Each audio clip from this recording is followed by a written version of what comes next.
Iblis bekerja mengganggu konsentrasi kami dalam mendengar firman. Supaya kami semua boleh terfokus pada firman. Untuk itu kami berdoa, bersehati, menolak setiap pekerjaan iblis, serangan iblis kami patahkan di dalam nama Yesus. Kuasa Roh Kudus menguasai kami semua. Kami naikkan doa di dalam nama Tuhan Yesus. Semua yang percaya dan diberkati sama-sama katakan, amin. Puji Tuhan. Shalom, selamat pagi Bapak Ibu yang dikasihi Tuhan. Bagaimana kabar kita hari ini? Semangat. Iya, terima kasih untuk pemimpin pujian dengan tim musik dan singer luar biasa dan tamborin kita. Wah, ya luar biasa Saudara. Baik, kita hari ini akan mempelajari satu tema sepanjang bulan Februari, yaitu tentang penghakiman Allah yang adil. Jadi selama 1 bulan Februari kita akan belajar tentang penghakiman Allah yang adil. Yang saya akan bahas di dalam Roma pasal 2 sampai pasal 3. Jadi ini selama 1 bulan kita akan belajar dalam kitab Roma pasal 2 sampai yang ketiga. Jadi saya minta kepada setiap Bapak Ibu untuk sebelum mengikuti ibadah belajar dulu ya, firman-Nya dipelajari. Jadi supaya nanti waktu dalam ibadah kita semua sudah tahu apa yang menjadi pembahasan. Ya, pada 1 bulan ini akan kita dilayani oleh beberapa hamba Tuhan.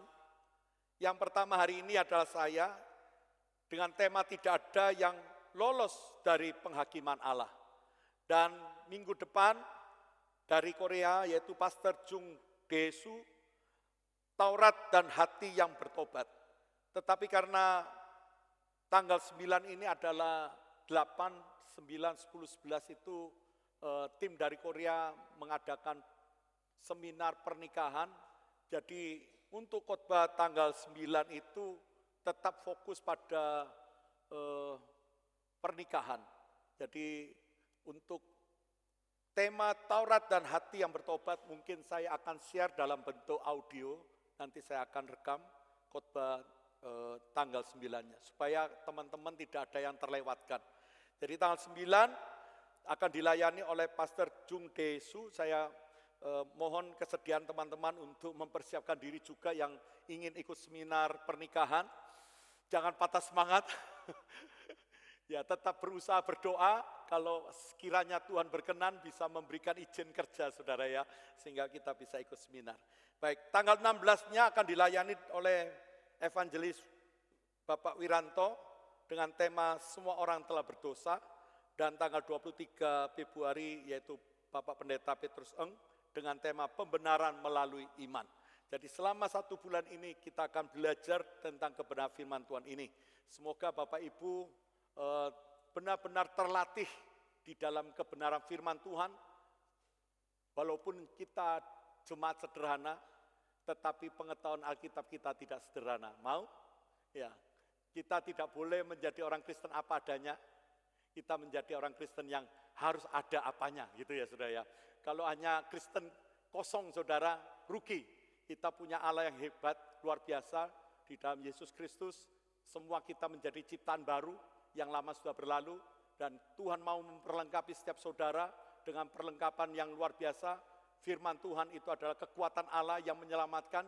Jadi setiap kita adalah orang-orang yang sungguh-sungguh luar biasa diberkati Tuhan. Jangan sia-siakan kesempatan kita di masa kita ada saat ini untuk terus mengupgrade diri, belajar firman Tuhan sampai Tuhan Yesus datang kedua kali. Amin. Apa Pak tujuannya belajar terus Pak?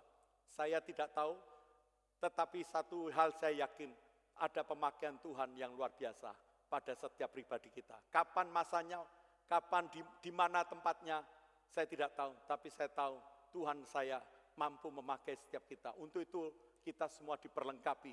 Gereja Tuhan diutus untuk memperlengkapi jemaatnya.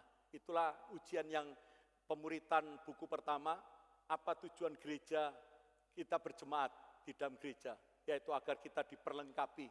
Ya, semua jemaat diperlengkapi dengan pengetahuan firman Tuhan. Amin. Semangat. Haleluya. Memang sedikit belajar kurang nyaman, tetapi mari kita tetap semangat melayani Tuhan. Tema kita tidak ada yang lolos dari penghakiman Allah. saya ambil dalam Roma pasal 2 ayat 5 sampai yang ke-11 saudara. Mari kita membuka di Alkitab kita masing-masing. Ya, saya mohon setiap kita membukanya, kalau tidak membawa Alkitab bisa juga lihat di LCD saudara ya. Tapi kalau ada fisik begini ya, usahakan fisiknya, jangan yang HP gitu ya. Kalau bila perlu beli yang baru. Kemarin saya mendapat surat dari Lembaga Alkitab Indonesia kapan diizinkan kembali untuk presentasi tentang Alkitab TB2. Ya, saya masih merundingkan karena bulan Februari cukup padat, mungkin bulan Maret saya mengundang kembali, mungkin jemaat yang belum punya Alkitab TB2 seperti ini, silahkan bisa membelinya. Baik, kita akan membaca pada pasal 2 ayat 5 sampai yang ke-11. Namun oleh kekerasan hatimu yang tidak mau bertobat, engkau menimbun murka atas dirimu sendiri pada hari murka dan hukuman Allah yang adil akan dinyatakan. Ia akan membalas setiap orang menurut perbuatannya, yaitu hidup kekal kepada mereka yang dengan tekun berbuat baik, mencari kemuliaan, kehormatan, dan ketidakbinasaan. Tetapi murka dan kegeraman kepada mereka yang mencari kepentingan sendiri, yang tidak taat kepada kebenaran, melainkan taat kepada kelaliman. Penderitaan dan kesengsaraan akan menimpa setiap orang yang berbuat jahat. Pertama-tama orang Yahudi dan juga orang Yunani. Tetapi kemuliaan, kehormatan, dan damai sejahtera akan diperoleh semua orang yang berbuat baik. Pertama-tama orang Yahudi dan juga orang Yunani. Sebab Allah tidak memandang muka. Sama-sama katakan amin. Amin. Puji Tuhan. Saudara yang dikasihi Tuhan, pernahkah kita merasa ada ketidakadilan di dunia ini? Pernah saudara merasakan bahwa dunia ini tidak adil begitu ya saudara? Kalau kita melihat bagaimana aparat penegak hukum tebang pilih gitu ya di dalam menangani satu kasus. Kalau kiranya orang ini orang yang tidak mampu begitu ya, ya nggak viral, nggak ada proses begitu saya. Kita melihat dunia ini penuh ketidakadilan. Dalam penegakan hukum pun kita menyaksikan di Indonesia, ya sampai ada yang menjuluki negeri Konoha begitu saudara ya. Kita mendoakan supaya negeri kita bukan negeri Konoha saudara. Negeri kita adalah negeri yang dipulihkan Tuhan. Amin. Negeri Indonesia penuh kemuliaan Tuhan. Itu yang senantiasa saya doakan setiap pagi saudara. Biarlah Indonesia mengalami lawatan Tuhan. Ya, kalau kita menyaksikan bahwa di dalam pemerintahan masih ada ketidakadilan. Bukan hanya di lembaga pemerintahan saja saudara. Bahkan sampai ke paling bawah kehidupan sosial kita. Masih ada aja perlakuan-perlakuan yang tidak adil. Betul saudara ya. Kalau golongan tertentu mendapatkan fasilitas tertentu saudara. Tapi kalau golongan ini kadang tidak dapat perhatian. Bahkan juga masuk dalam gereja. Kalau dalam pelayanan pun masih tebang pilih. Memperhatikan orang-orang tertentu dan mengabaikan pelayanan yang kepada orang yang tertentu. Nah saudara yang dikasihi Tuhan. Dunia ini memang tidak adil. Penuh dengan kemunafikan. Penuh dengan berbagai bentuk perbedaan yang begitu luar biasa. Sehingga tidak jarang kita merasa bahwa kehidupan kita ini seperti tidak ada harapan begitu saudara. Tetapi puji Tuhan, kita telah mengetahui bahwa di dalam kebenaran Alkitab, benar-benar Allah sedang menegakkan keadilannya. Dia tidak mau kepada kehidupan kita semua orang percaya, umat percaya, hidup di dalam ketidakbenaran. Karena keadilan Tuhan tidak tebang pilih. Tuhan memperhatikan dengan serius kehidupan pribadi kita semua saudara. Firman Tuhan ini diturunkan kepada siapa? Kepada orang bangsa Yahudi dan bukan Yahudi, non-Yahudi atau bangsa Yunani. Pada saat itu bagaimana mereka sedang berdebat. Tentang apa saudara? Satu kali bangsa Yahudi sedang berkelahi di kota Roma. Saling bermusuhan. Mengakibatkan Raja Claudius mengusir semua bangsa Yahudi keluar dari kota Roma. Sehingga apa yang terjadi saudara? Kekristenan di Roma hanya dihuni, gereja hanya dihuni oleh kaum Yunani, orang Yunani, bangsa Yunani. Orang Yunani tidak terlalu memahami. Mereka orang percaya tetapi kurang memahami.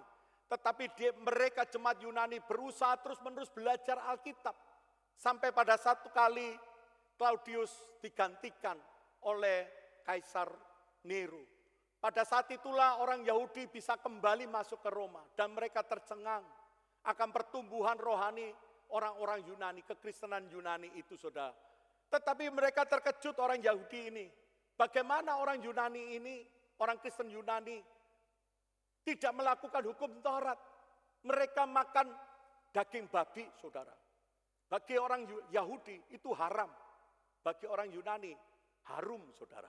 Ya. Jadi akhirnya apa, saudara? Terjadi saling mengolok, saling menghakimi. Kamu orang Kristen yang sesat kepada Yunani. Demikian orang Yunani merasa diri, wah ini budaya kami, makan babi ini. Mengapa kamu melarang? Oh, karena kamu tidak hidup dari hukum Taurat.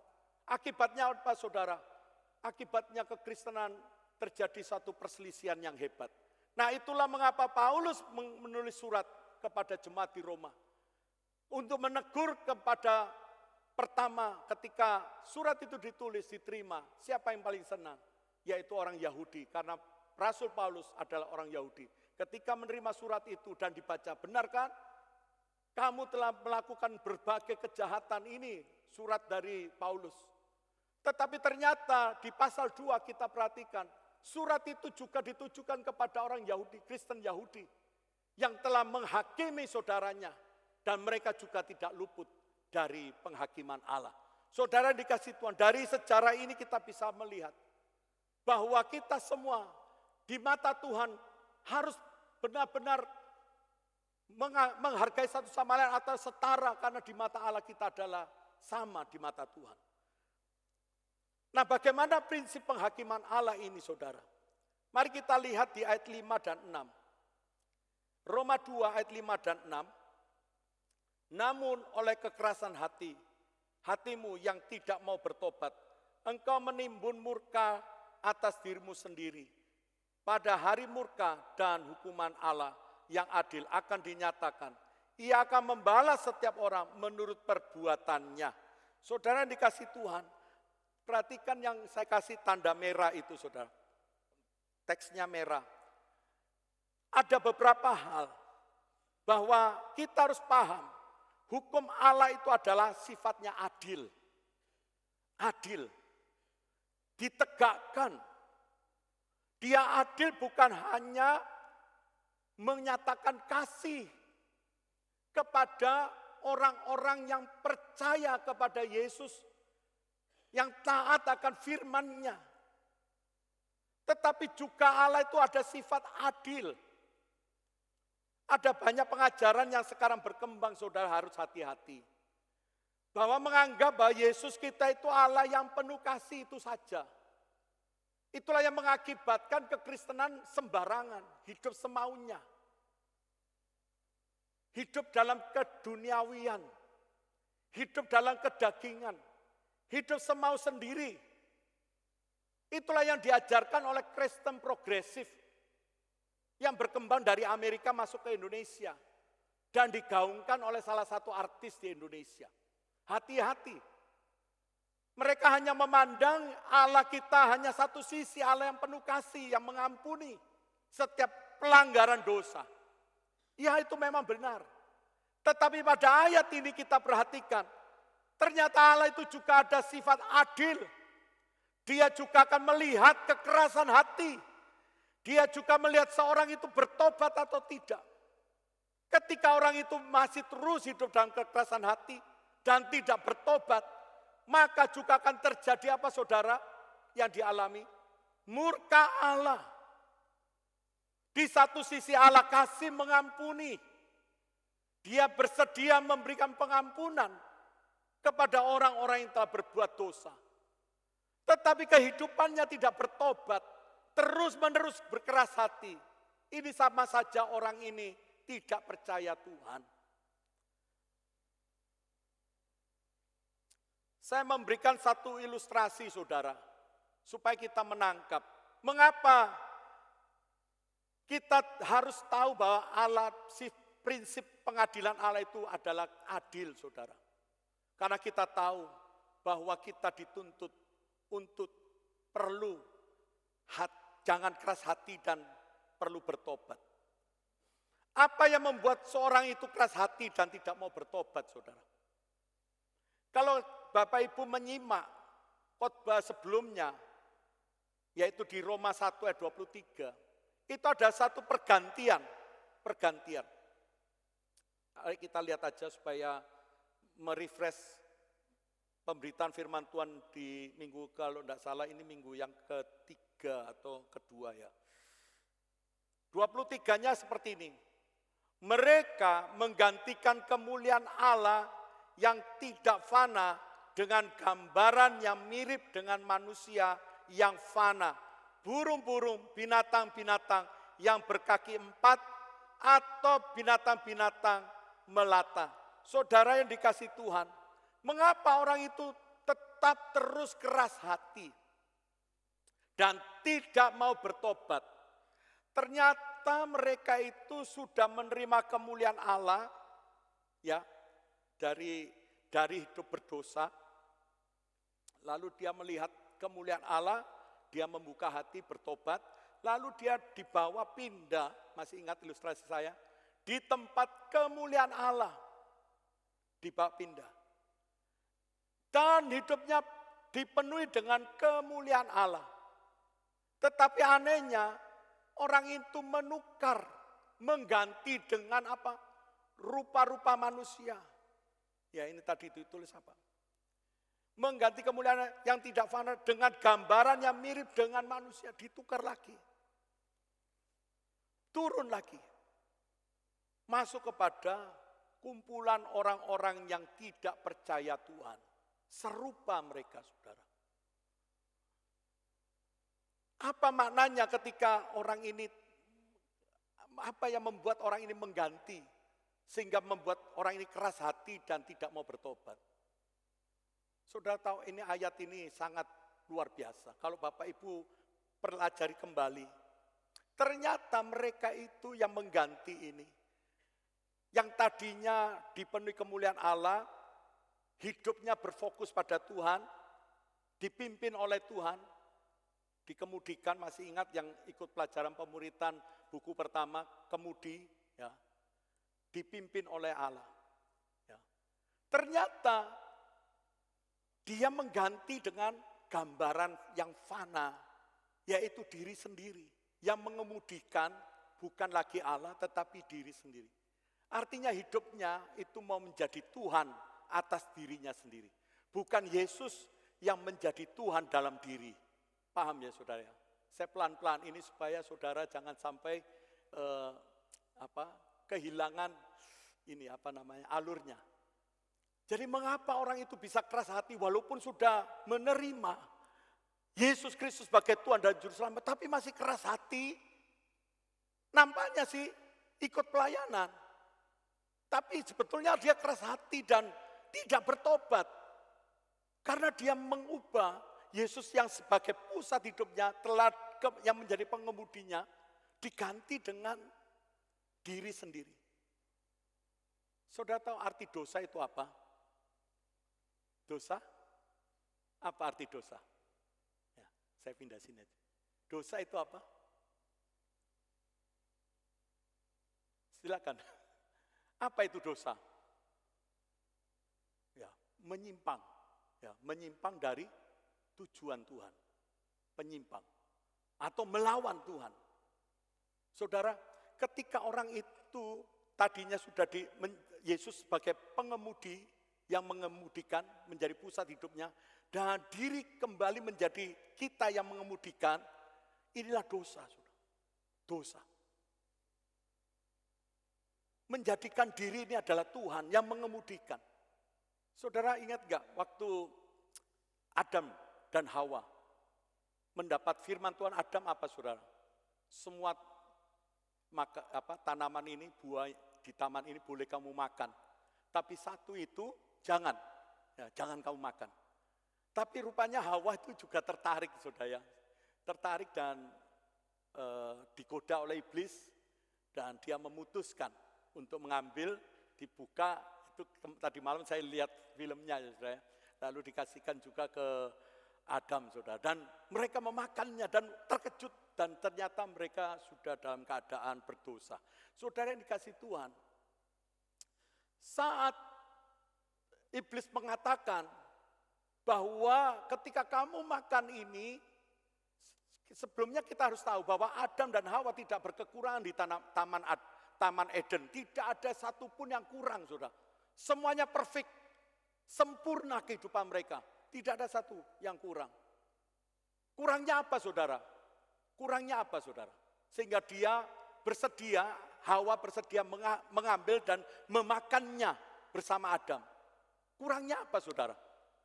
Makan tercukupi, kesehatan tercukupi, kekayaan melimpah. Itu aliran air itu emas, saudara.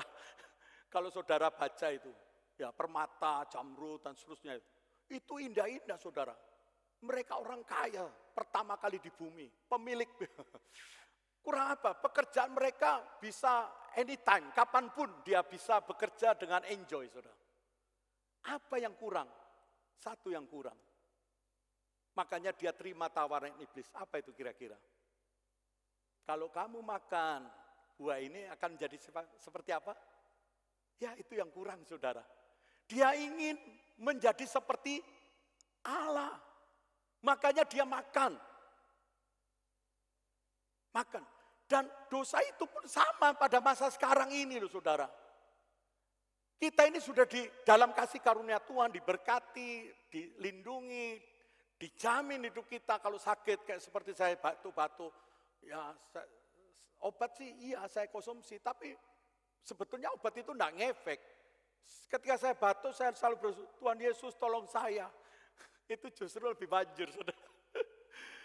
Iya, jadi Tuhan dalam kasih karunia pelihara kita. Kurangnya apa sih sebetulnya? Kurangnya kita itu ingin mengendalikan diri kita sendiri. Kita tidak mau berpusat pada Tuhan. Dan waktu kita memutus, menukar kemuliaan Allah, kita lepas, kita mengemudikan. Inilah dosa. Inilah dosa. Yang sama seperti yang dibuat Hawa pada masa itu. Dan itu timbul juga pada masa sekarang di dalam gereja. Gereja Tuhan. Sampai di sini kira-kira sudah jelas atau belum? Ya. Jadi mengapa orang itu keras hati dan tidak mau bertobat? Ternyata sudah dalam kemuliaan ini melepas dan mengganti. Dan ini prosesnya adalah dosa.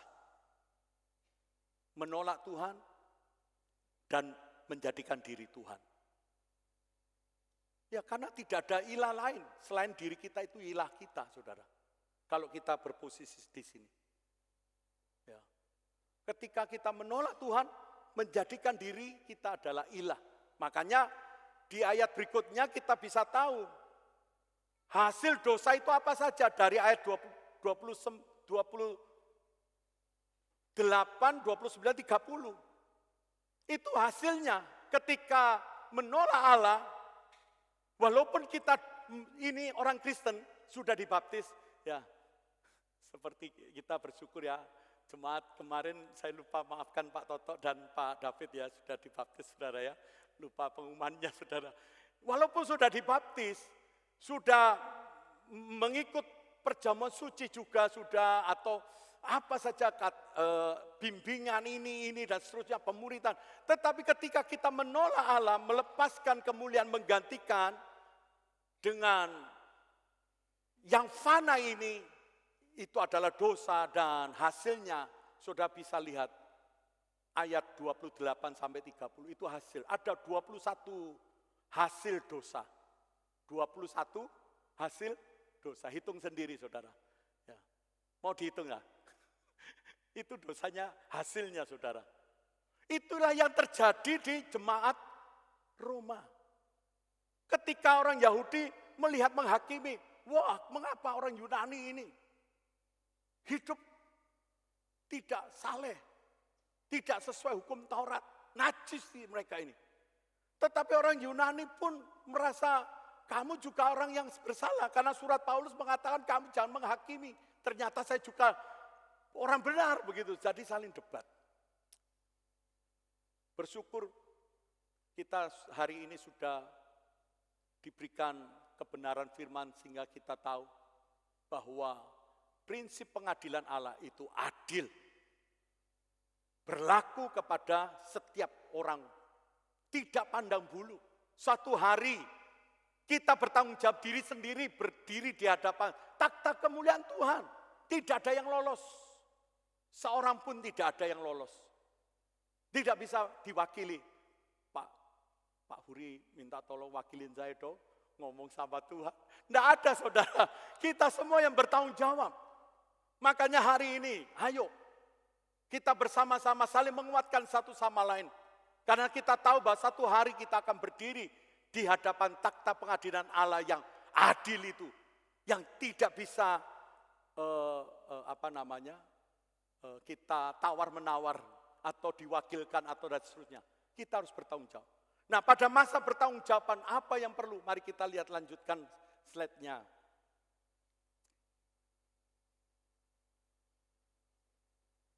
Apa yang penting untuk diperhatikan dari prinsip penghakiman Allah? Ada dua, saudara. Konsistenlah bahwa Yesus Kristus harus menjadi pusat hidup kita. Coba cek, apakah saat ini kekristenan saya sudah berpusat pada Yesus?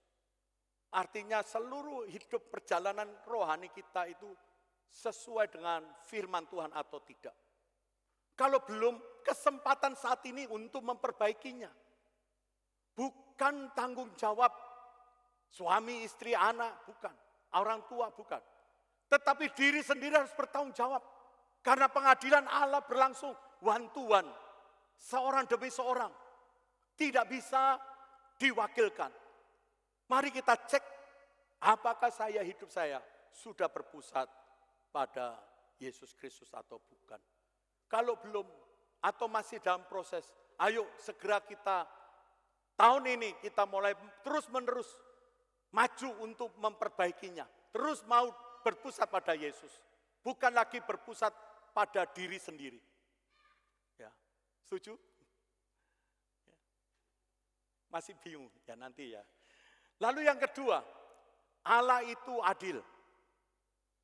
Ada satu kepastian bahwa setiap kita melihat bahwa di hadapan Tuhan kita bisa menjadi orang yang dimurkai, juga kita menjadi orang yang dikasihi, menerima upah dari kesetiaan kita, saudara. Ingat, keselamatan bukan hasil perbuatan kita, bukan hasil dari perbuatan baik kita. Di sini konteks ini tidak menerangkan bahwa perbuatan baik yang dimaksud di ayat 6 itu adalah perbuatan baik kita, bukan. Tetapi respon kita, saudara.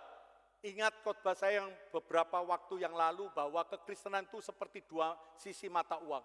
Yang pertama, mengaku Yesus Kristus sebagai Tuhan dan Juru Selamat. Itu sisi yang pertama.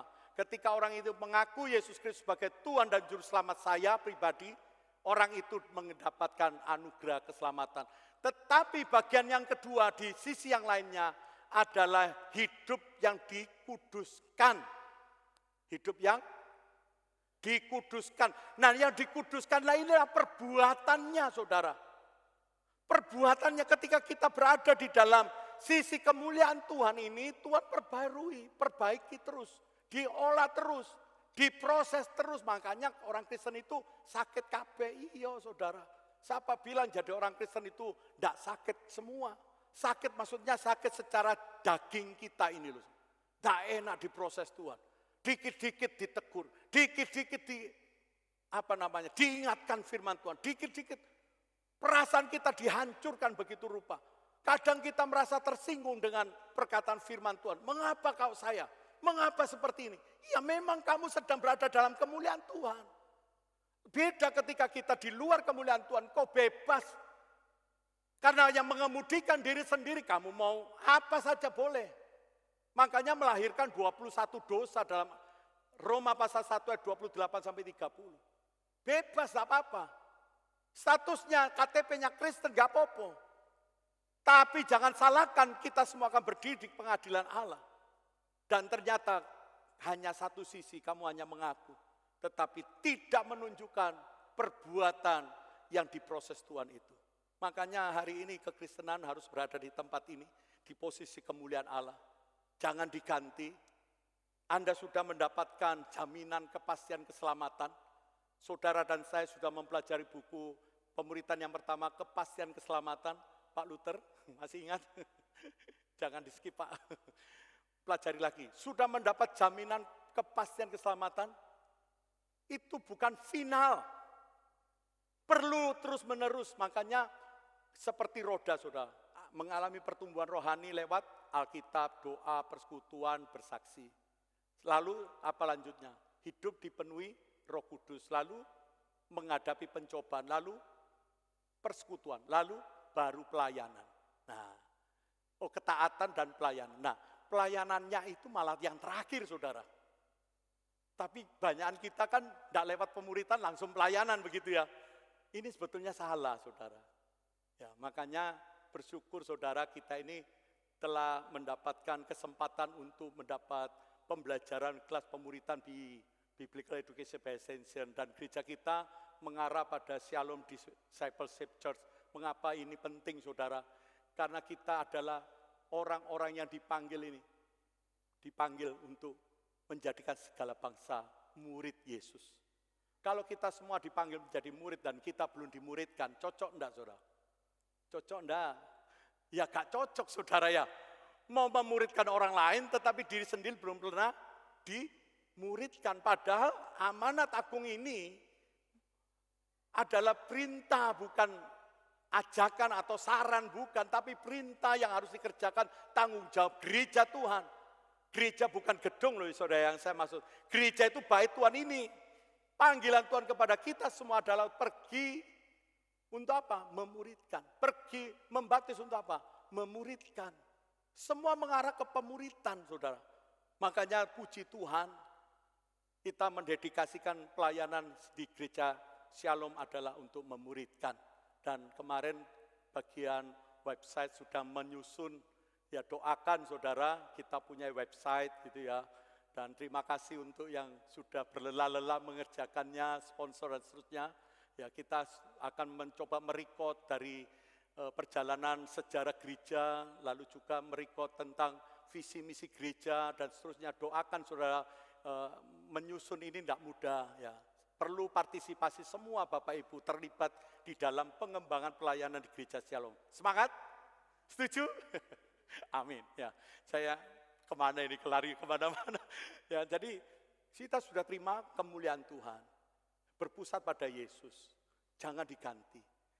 Walaupun kita pakai KTP Kristen, kalau hidupnya seperti ini, pada akhirnya Tuhan timpakan murka. Binasa bersama orang-orang yang tidak mengenal Allah. Eman kan, sudah puluhan tahun ke gereja, sudah balik-balik perpuluhan, rajin banget perpuluhannya. Lalu apalagi saudara, sudah ini macam-macam saudara ya, pelayanan. Tapi ternyata waktu berdiri di depan takhta kemuliaan Tuhan ditolak saudara. Saya yang susah saudara, aduh kenapa ini terjadi di Shalom. Saya gak rindu ya, semua cuma Shalom. Penuh kemuliaan Tuhan, amin. Penuh dengan upah berkat Tuhan. Mahkota 5 mahkota Tuhan ada pada kita semua. Semangat. Wih panjang saudara ya. 1 poin ini saudara. Masih berpoin-poin saudara ya. Poin yang kedua adalah 2 golongan dalam penghakiman. Ada 2. Ya, apa golongan? Mari kita bahas di dalam Roma 2 ayat 7 sampai 10. Yaitu hidup kekal kepada mereka dengan tekun berbuat baik, mencari kemuliaan, kehormatan, dan ketidakbinasaan, tetapi murka dan kegeraman kepada mereka yang mencari kepentingannya sendiri, yang tidak taat kepada kebenaran, melainkan taat kepada kelaliman. Penderitaan kesengsaraan akan menimpa setiap orang yang berbuat jahat, pertama-tama orang Yahudi dan juga orang Yunani. Tetapi kemuliaan, kehormatan, damai sejahtera akan diperoleh semua orang yang berbuat baik, pertama-tama orang Yahudi dan juga orang Yunani. Amin. Saudara, mari kita perhatikan satu diagram. Ya. Satu tabel, silakan. Slide berikutnya. Oke. Ya. Ada dua perbedaan. Ya. Nanti sama-sama akan berdiri. Ada dua perbedaan di takhta penghakiman Allah. Apa itu saudara? Kalau kita perhatikan di sisi ini apa? Kanan saya, ya, kanan saya ini adalah posisi orang benar. Tapi sisi yang kiri adalah orang fasik. Jadi ini ada dua perbedaan. Dua perbedaannya apa? Di orang benar, apa yang, mari kita amati ya, observasi tabel ini. Apa yang membedakan orang benar dan orang fasik? Apa yang membedakan? Apa yang mereka cari, saudara? Apa yang dicari oleh orang benar? Apa yang dicari oleh orang fasik? Apa kira-kira? Orang benar mencari apa?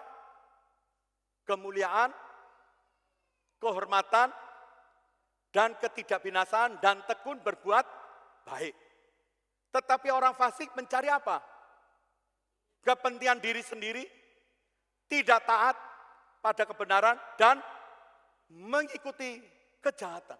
Jadi ini, coba cek, apa yang saya cari? Apa yang selama ini menjadi aktivitas saya di dalam kegiatan hari-hari kita? Apa yang kita cari? Apakah kita lebih condong hati kita mencari, saya harus menjaga kemuliaan Allah.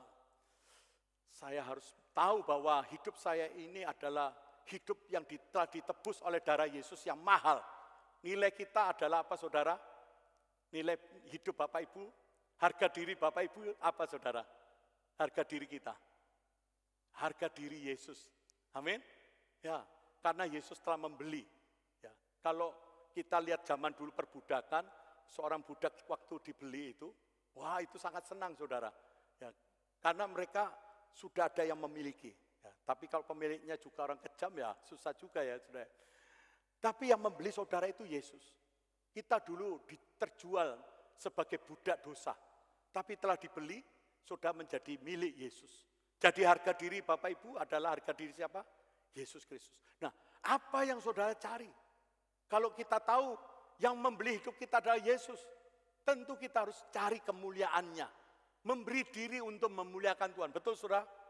Tapi masih ada juga orang Kristen yang dicari adalah kepentingan. Saya ngambil contoh simpel aja ya. Mungkin jangan tersinggung ya, saudara ya.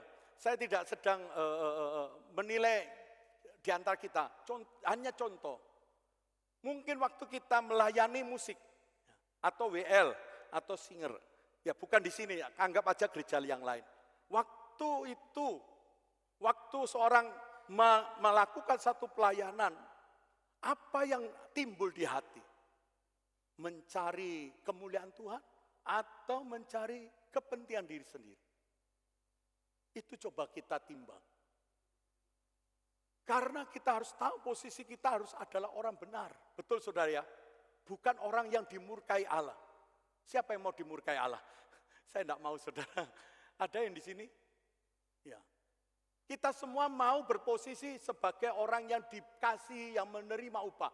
Makanya posisi saudara harus orang benar. Orang benar yang dicari adalah kemuliaan. Waktu saya ditugaskan melayani. Bukan saya menyenangkan orang. Saya tidak sedang memuji-muji seseorang agar saya mendapatkan sesuatu. Itu untuk kepentingan saya. Berarti saya orang apa?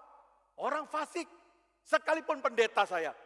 Tetapi ketika saya melayani dan saya mencari upah, saya berusaha menyenangkan. Padahal orang itu berdosa dan harus ditegur dosanya. Tetapi enggak apa-apa, nanti ya Tuhan mengampuni, ayo doa. Ya karena saya sungkan.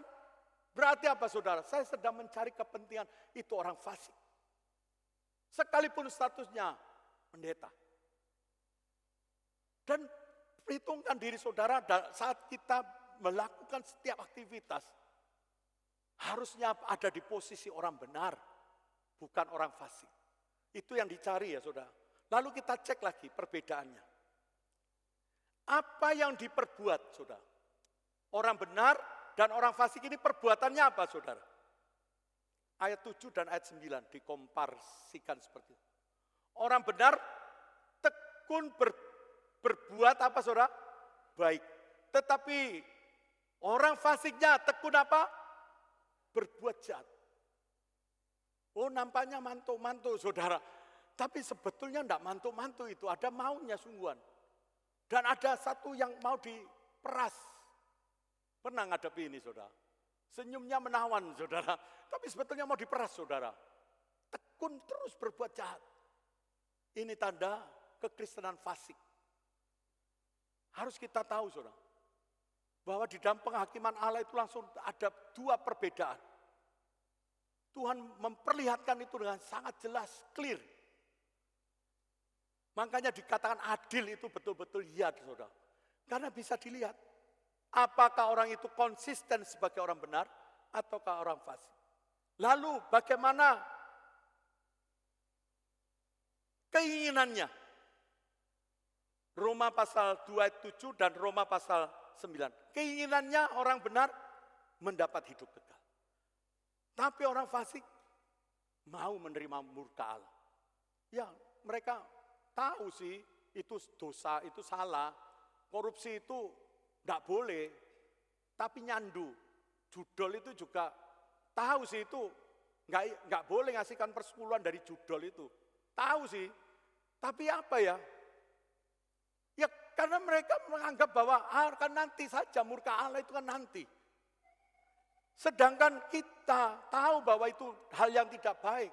Ya kita akhiri, saudara. Siapa yang judol? Masih ada judol? Apa itu judol? Judol, bukan jodoh ya. Judi online, saudara. Ya, masih ada. Atau yang saat ini masih punya jimat, ayo ngaku, saudara. Ayo kita bakar. Jangan disimpan terus jimatnya. Atau yang dulu punya gaman-gaman, jampi-jampi. Ya, kenapa ini saya ingatkan? Karena saya khawatir, saudara, kalau di akhir hidup kita susah mati ya. Gara-gara kita masih ada ikatan seperti itu. Atau punya dulu mantra-mantra yang pernah kita ingat, ayo kita bakar atau kita doa lepasan. Jangan sampai disimpan terus sebelum akhir hayat, harus segera diakhiri. Amin. Ya, karena itu orang fasik, saudara. Jahat itu, saudara. Yang berikutnya, apa yang diterima? Orang benar suka menerima apa, saudara? Dan orang fasik suka menerima apa? Ya, orang fasiknya suka menerima yang sesak-sesak penderitaan. Tapi orang yang benar menerima yang damai sejahtera. Betul, saudara ya? Ya, damai sejahtera. Sukanya damai. Gak mau suka bertengkar.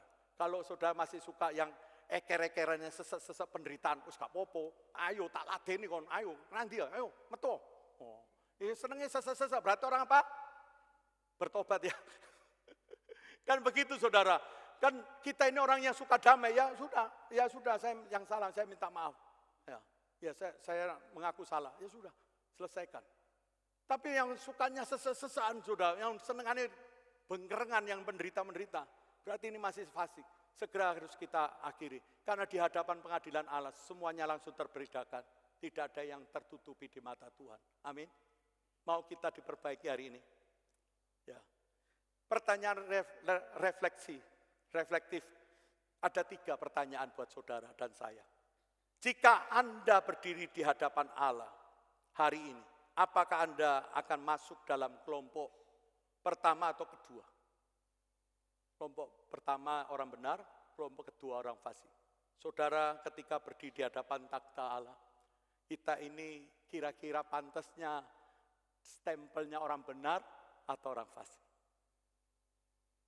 Pertanyaan reflektif. Silakan saudara mulai bertanya pada diri. Yang kedua, apakah iman Anda kepada Kristus sudah tercermin dalam perbuatan yang benar? Yang tadi sudah saya buat 2 kolom. Yang ketiga, bagaimana usaha Anda agar hidup lebih sungguh-sungguh dalam iman? Apa usaha Anda agar iman bertumbuh? Usaha sungguh-sungguh apa? Sudahkah kita berusaha dengan sungguh-sungguh? Atau hanya cukup hari Minggu ibadah tanpa satu yang kita mau kerjakan lagi selain hari Minggu? Itu bukan usaha sungguh-sungguh. Oh Pak, apakah saya harus setiap hari ke gereja? Bukan itu kawan. Kalau memang ada waktu silahkan. Tetapi yang usaha sungguh-sungguh untuk agar iman bertumbuh, saat teduh, saudara. Lakukan saat teduh di rumah. Jadi yang sudah dibaptis atau yang belum dibaptis juga sama, jangan lewatkan saat teduh. Anak-anak muda, walaupun Anda masih muda, saat teduhlah setiap hari. Setuju? Karena ini usaha sungguh-sungguh. Loh Pak, itu bukan kerjanya pendeta saat teduh itu. Saat teduh itu pekerjaan kita semua. Awali hari dengan firman Tuhan. Terus menerus merenungkan firman Tuhan. Jadi ada 5 cara dalam mempelajari Alkitab. Mau tahu 5 caranya? Wah, tambah 1 jam Pak. Khotbahnya tambah suwi, multimedia sudah pusing ini. Jadi ada 5 cara nanti aja di kelas pemuritan ya. Ini pertanyaan reflektif, ada 3, silakan saudara mulai bertanya. Yang ketiga, poin ketiga, ada kepastian hukum. Di Roma pasal 2 ayat yang ke-11 bunyinya, sebab Allah tidak memandang muka. Allah itu tidak melihat status saudara, warna kulit kita. Tidak. Tuhan tidak pernah membedakan, oh ini golongan kaya, silakan sebelah kanan. Ini orang benar. Orang miskin kiri saja pasti. Kalau itu saudara berlaku di dunia, ya, saya pastikan bahwa penghakiman dunia akan membedakan seperti itu. Tapi di mata Tuhan Allah tidak memandang muka, tidak ada pandang bulu. Semua di mata Tuhan setara. Apa yang membedakan? Ini yang membedakan, saudara. Slide berikutnya. Prinsip yang menyatakan bahwa semua orang sama di muka hukum. Kalau demikian, apa yang membedakannya, saudara?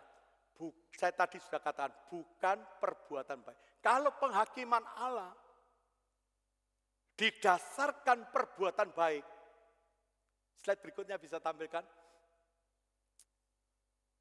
Akan seperti ini, tajam ke bawah, tumpul ke, pernah dengar ini? Apa yang terjadi bila penegakan hukum bersifat tajam ke bawah, tumpul ke atas. Itu terjadi karena apa? Kalau penghakimannya didasarkan perbuatan baik. Orang yang mampu berbuat baik lebih, maka dia aman. Tapi yang tidak mempunyai kemampuan berbuat baik, dia akan sengsara. Contoh, wah karena dia orang yang beruang, punya duit akeh, bisa bolak-balik ke tanah suci, saudara.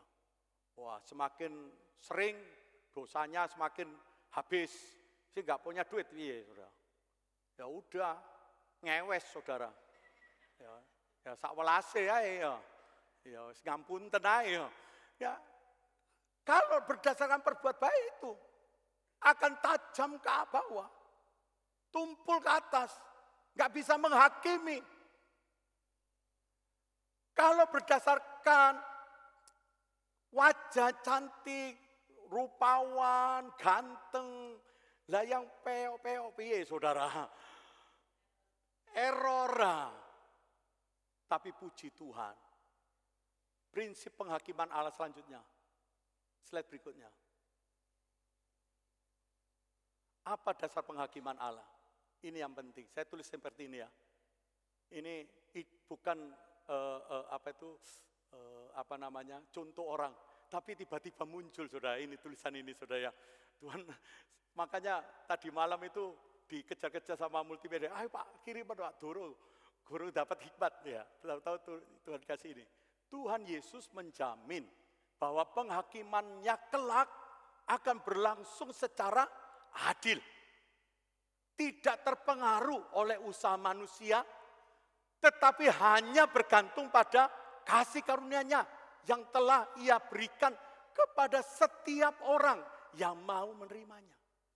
Jadi bukan berdasarkan saya penghakiman itu berlangsung, tetapi berdasarkan Allah yang menganugerahkan kepada saya.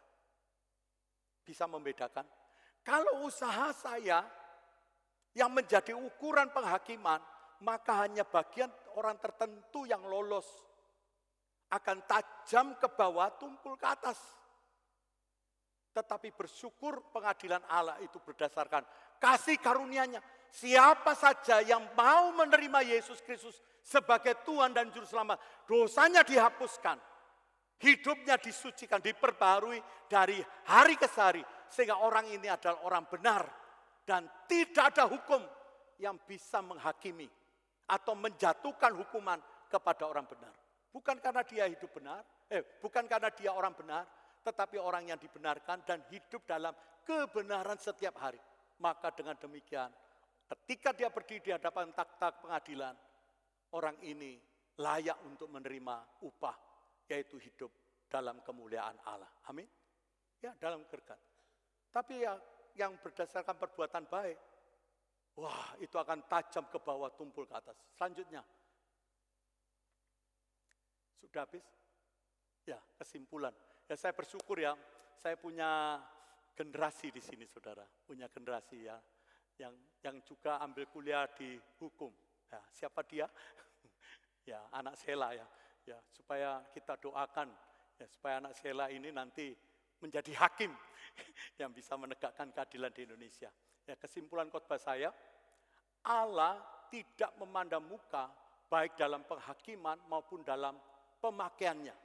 Jadi Allah bisa melihat siapa saja yang mau dipakai Tuhan. Ia menghakimi setiap orang dengan adil tanpa melihat status. Dan ia juga dapat memakai siapa saja yang bersedia taat dan hidup dalam kebenaran untuk kemuliaan. Sekiranya firman Tuhan ini menolong kita untuk memahami tidak ada seorang pun yang lolos dari pengadilan Allah. Dan biarlah khotbah ini menolong kita untuk tetap dalam hidup dalam kemuliaan Allah. Amin. Tuhan Yesus berkati. Mari kita bersama mengundang pelayan petugas musik dan perjamuan untuk bisa langsung saja menyingkat waktu.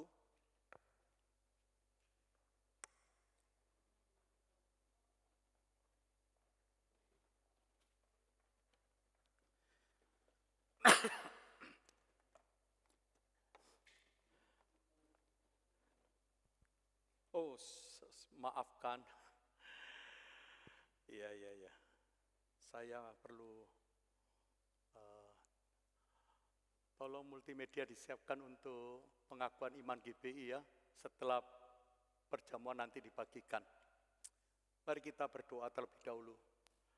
Bapa Surgawi, kami mengucap syukur untuk berkat firman Tuhan yang sudah kami dengar tentang tidak ada seorang pun yang lolos dari penghakiman. Biarlah kami hari ini iman kami dikuatkan untuk tetap terus berada di dalam kemuliaan Tuhan, tidak mengganti dengan kemuliaan yang fana. Tuhan tolong mampukan kami untuk hari demi hari diperbaharui oleh kasih karunia Tuhan. Dan kami terus rela membuka hati, memberi diri diperbaharui. Tolonglah kami setiap jemaat-Mu di tempat ini ya Bapak. Terima kasih dan biarlah persekutuan kami dengan tubuh dan darah Kristus yang akan dibagikan oleh hamba-Mu. Biarlah Tuhan berkenan memberkatinya sehingga setiap kami yang mengambil, kami semua ada orang-orang yang dipandang layak di mata Tuhan. Karena kami memberi hati kami untuk mengampuni seorang dengan yang lain. Kami telah berdamai seorang dengan yang lain. Terima kasih Bapak. Kami doa dalam nama Tuhan Yesus. Haleluya. Amin. Naikkan pujian dan perjamuan bisa dijalankan.